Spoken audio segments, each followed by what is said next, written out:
Hey, this is Tracy with Nacogdoches Conservative Watch. I wanted to just really briefly cover constitutional carry. We're always such tough talkers here in Texas, right? Come and take it. But after a string of establishment Republicans in the governor's office, including one right now, and these guys always seem to have an eye on the White House. Can you just focus on our state, please? Anyway, Texas is really not that conservative anymore. And you would think that Texas, which should be a leader in gun rights, blazing the path forward. No, we're way, way, way behind the times. Our state still requires that people that legally own a handgun have to get a government permit to carry that gun outside of their house or car. There are over 30 states already that allow people who legally possess handguns to carry them openly without a permit. And many allow concealed carry without permits. So the proponents of constitutional carry in Texas, what they say is that anybody who legally possesses a handgun should be able to carry it, open or concealed, whatever they're comfortable with, without a permit. The Constitution is our permit. So all we're asking for is a restoration of our Second Amendment rights. So currently, 15 states have constitutional carry already.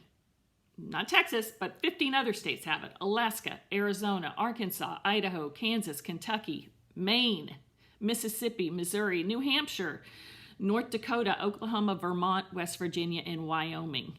So this seems like a no-brainer, right? Like, what's the delay? What's the problem?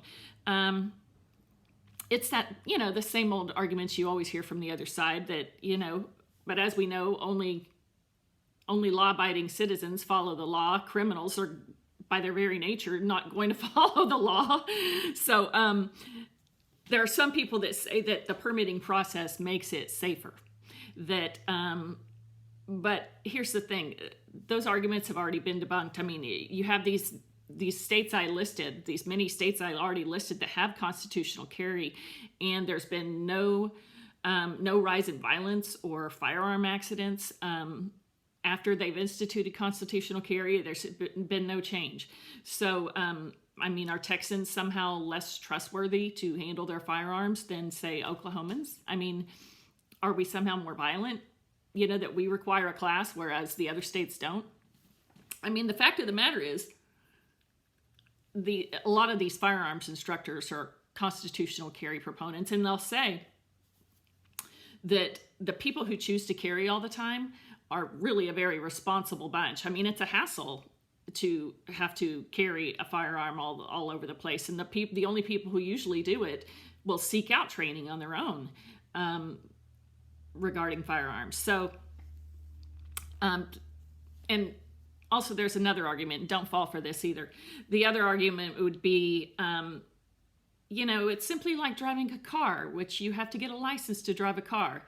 No, that's a privilege. So don't conflate a right with a privilege. We have a right under our Constitution to carry a firearm, and anything that if we have to be charged a fee to exercise that right, if it is delayed in any way through a permitting process, you're violating our rights. As Martin Luther King said, a right delayed is a right denied. So you shouldn't have to negotiate for something that is ours under the Constitution. You shouldn't have to negotiate for a right and jump through all these hoops just to get it.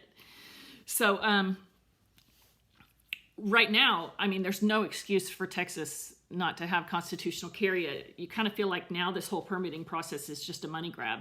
We need to get rid of this bureaucracy. It's ridiculous now. And so constitutional carry has been a legislative priority for the GOP here in Texas for several seasons now. And, our spineless guys in Austin just won't do it. And it's really frustrating. They always manage to sink it. The previous speaker acted like it was this fringe gun movement, which it's not. I already listed all the states that already have it. So the Texas GOP has a great letter on their website that you can send to your senator and your congressman your representative about constitutional carry and your support of it. So this session in the House, in the Texas House, Representative Kyle Biederman, who's awesome, is introducing constitutional carry into the Texas Congress. So we need to get involved, guys. I mean, this is really important. You know, this is an example of how states can move back towards the Constitution on their own, no matter what those crazies in Washington are doing. We, as states and localities, can protect our constitutional rights. So call your representative here. Here, ours is Travis Clardy. Call Travis Clardy, write him an email. They have these kind of like form letter emails that you can get on Texas GOP or Gun Owners of America.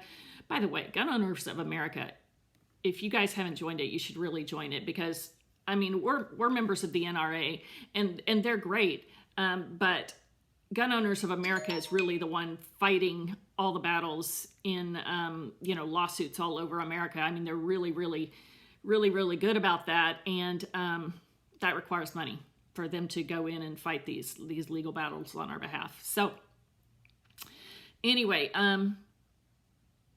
so contact Clardy, contact Nichols, call them, email them. I mean, you know, our ancestors fought for these rights, and the least we can do is just write a letter and make a few phone calls, right? So also, so constitutional carry is what's kind of going on at the state level, but also at the local level, we are going to lead an effort to fight for our gun rights here. So over 70 Texas counties currently have declared themselves Second Amendment sanctuaries. Has Nacogdoches? No, we have not. So, and neither's our city, and both should. They should have already done that, and they haven't. So we are going to work on making that happen, and I will keep you guys posted.